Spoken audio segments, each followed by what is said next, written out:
مرة صرت الجولة جولة درسل نعين عمل. أنا عملي هو بناء. صرت أعين لي عمل، وصلت عينت ما بش. كانت حظاوة هذيك الأيام للكهربائيين وهو في رمضان. عينوا كهربائي من هنا ما بش. رجع يا أخي قال لي واحد، قال لي أنت كهربائي؟ قلت أيوه. قالوا ولا جلس بالجولة. توكلنا هذا عن الصرف من ظاهره هنطلق ذا. قد احنا في نص الطريق بتخبر، قلت يا اخي ايش العمل؟ قال وانا ولا قد كهربت عمري ما قد كهربت. قال ما بلا المحول حق الحاره طافين الشيت تولعه. يا جنة يا مخرج لك جبله وقدم. يلا قد احنا معه ان شاء الله نحن نصبر.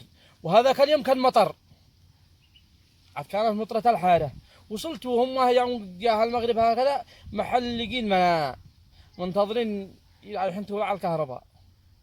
فبعدها وصلت قالوا فين نعت الدي سلم. قلت يا اخي جنب السياره لا ظهر الكنبه مطلع جنب السياره. فطلعت قلت ادى المطرقه. قالوا ايش هتدي المطرقه؟ قلت ادى المطرقه وبس، هذه خبرتي في السعوديه شق العمري في الكهرباء. وانا بزهت المطرقه والعلج حقها خشب. قلت ادقها على اساس انه اذا شرتت يعني شرت لها بالمطرقه. في الدقه الاولى قلت اذا شرتت عايز اقول لهم على السر يصير يدون هم كهربائي. دقت الضربه الاولى ما بش. دقت الضربه الثانيه وهم صيحوا الحاره كلها. وانا ابتهت عينت هكذا اشبه. قالوا ولعت الكهرباء. قلت قاد الباري مع المجاري. انا لو رجعت نزلت اعداء بقي راسي صح. هذا كانوا يقولوا كفلا ما قلت ايش فيكم خبره. صدقت نفسي بعد هذاك الساعه.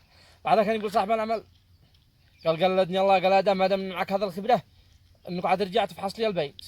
قلت عين يكفي لك بال ولا كودك تخارش منها.